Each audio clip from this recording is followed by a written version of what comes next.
మొదటి ఉత్తరం చూద్దామండి. గౌరీ కాకినాడ నుంచి రాస్తున్నారు. దేవాలయాల ముందు ధ్వజస్తంభాలు ఎందుకు పెడతారు తెలియజేయగలరు అంటూ రాస్తున్నారు. అమ్మ, ఆగమ శాస్త్రాన్ని అనుసరించి దేవాలయ నిర్మాణం ఎలా జరగాలి, దేవాలయంలో విగ్రహం ఏ పరిమాణంలో ఉండాలి, ఏ దిశలో ఉండాలి, ప్రాకారాలన్నీ ఇవన్నిటితో పాటు ముందుగా ధ్వజస్తంభ నిర్మాణం అన్నది ప్రధానం. ఒక యజ్ఞం చేసినా కూడా ధ్వజారోహణం అని చేస్తారు. ఏమిటి ధ్వజం అంటే? దానికి చాలా పెద్ద కథ వీరమిత్రోదయం అనే గ్రంథం చెప్పింది. అవన్నీ పక్కనట్టే పెడితే ధ్వజం ఏమిటి అంటే, మనము ఏ దేవతని ఏ దేవుణ్ణి ఆరాధన చేస్తున్నామో ఆయన వాహనం ఏది ఉంటుందో అది ధ్వజం మీద ఉంటుంది. అంటే అర్థం ఏమిటి? మహారాజు గారు ఏం చేస్తున్నారు వస్తున్నారని చెప్పే ముందు మహారాజ పరివారానికంటే ముందు ఈ మహారాజు ఏ వంశానికి చెందినవారు, ఏ అధికార లాంఛనాలు ఉన్నాయి అని చెప్పడానికి గుర్తుగా జెండా ఉంటుంది. అది ధ్వజం. అందుకని ధ్వజస్తంభం ఏమిటనమాట? ఆ దేవతా స్వరూపము తత్వము చెప్పడానికి.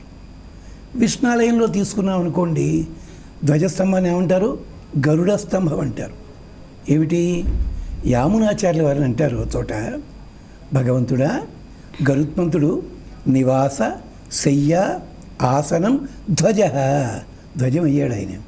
అంటే అది చూడగానే మనకి ఇది పరమాత్మ ఇగో ఈ సన్నివేశంలో ఉన్నారు, ఇక్కడ ఈ దేవుడు, ఇక్కడ ఈ దేవత ఉన్నారు అని చెప్పడం.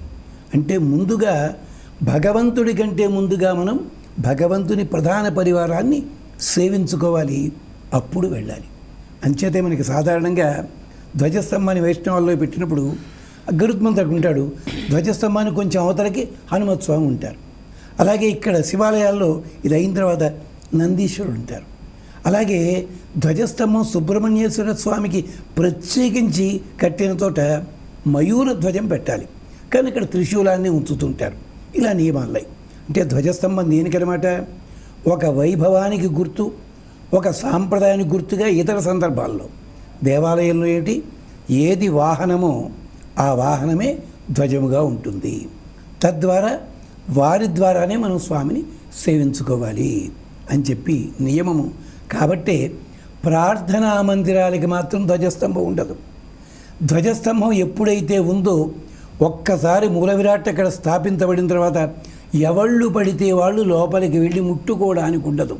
అర్చకులు మాత్రమే ఆరాధన చేయాలి. ధ్వజస్తంభం లేదనుకోండి, హాయిగా లోపలికి వెళ్ళొచ్చును, సేవించుకోవచ్చు. ఇది తేడా ధ్వజస్తంభం ఉన్న దేవాలయాలకి లేని దేవాలయాలకి. వీటిని ప్రార్థనా మందిరాలు అంటారు, వాటిని దేవాలయాలు దేవాయతనములు అని చెప్పి మనకి ఆగమ శాస్త్రం విస్తారంగా చెప్పింది. ధ్వజస్తంభ పరిమాణం ఏమిటి, ఎలా ఉండాలి, ఎంత ఎత్తు ఉండాలి, ఏ దాంతో తయారు చేయాలి, ఇదంతా కూడా